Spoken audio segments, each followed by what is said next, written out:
పాలమూరు రంగారెడ్డి ఎత్తిపోతల పథకం పనులను మంత్రి జూపల్లి కృష్ణారావు అధికారులతో కలిసి పరిశీలించారు. ప్రాజెక్టులో ప్రధాన భాగమైన Narlapur reservoir project pump house package 3 వద్ద జరుగుతున్న పనులను క్షేత్రస్థాయిలో పరిశీలించారు.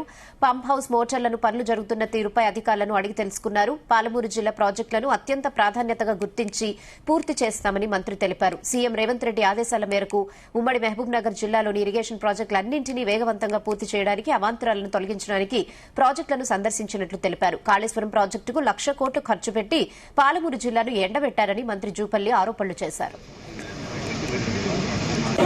త్వరగా వచ్చేటువంటి 2 సంవత్సరాల కాలంలో ఈ పాలమూరు ప్రాజెక్టు పూర్తి చేసి మొత్తం 12 లక్షల ఎకరాలు నిర్మాణానికి శీఘ్రగతిన ఏర్పాటు చేసే ప్రయత్నం చేస్తాం. గత ప్రభుత్వం 8 లక్షల కోట్లు చేసి 20,000 కోట్లు మాత్రమే పాలమూరు ఖర్చు. అది ఇక్కడ కాళేశ్వరంలో 1,00,000 కోట్లు ఖర్చు. రెండవది మహబూబ్నగర్ జిల్లా మాజీ బీఆర్ఎస్ నాయకులు, మాజీ మంత్రులు కావచ్చు, మాజీ ఇవన్నీ ప్రశ్నిస్తాం. మహాత్మా గాంధీ కల్వకుర్తి పొందపై ఉన్న రిజర్వాయర్లు మొత్తం కూడా కేవలం 4 టీఎంసీ అంటే 40,000 ఎకరాల రిజర్వ్ మాత్రమే ఉంది. అది 4.5 లక్షల ఎకరాలు వారాలంటే కనీసం 20 టీఎంసీ 10 సంవత్సరం రిజర్వాయర్ కంటే. అట్లాగే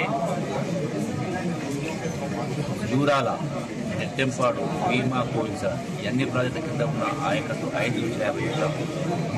జూరాల రిజర్వాయర్ ఉపయోగిస్తున్నది కేవలం 8-9 టీఎంసీలే ఉంది. అంటే దగ్గర 50 టీఎంసీ కావాలి. అందుకే అదే అక్కడ కాళేశ్వరం పైన ఇంకా మల్లన సాగర్ 50 టీఎంసీ రిజర్వాయర్ కట్టింది. అంటే కొండ పూజ మన కనుక. కానీ పాలమూరు జిల్లా మాత్రం ఎక్కడ రిజర్వాయర్ సమస్య వచ్చేది కేవలం పాలమూరు ప్రాజెక్టులో మాత్రమే ఒక 60 టీఎంసీ నిర్మాణం చేయడం జరిగింది. వీలైనంత త్వరగా వచ్చేటువంటి 2 సంవత్సరాల కాలం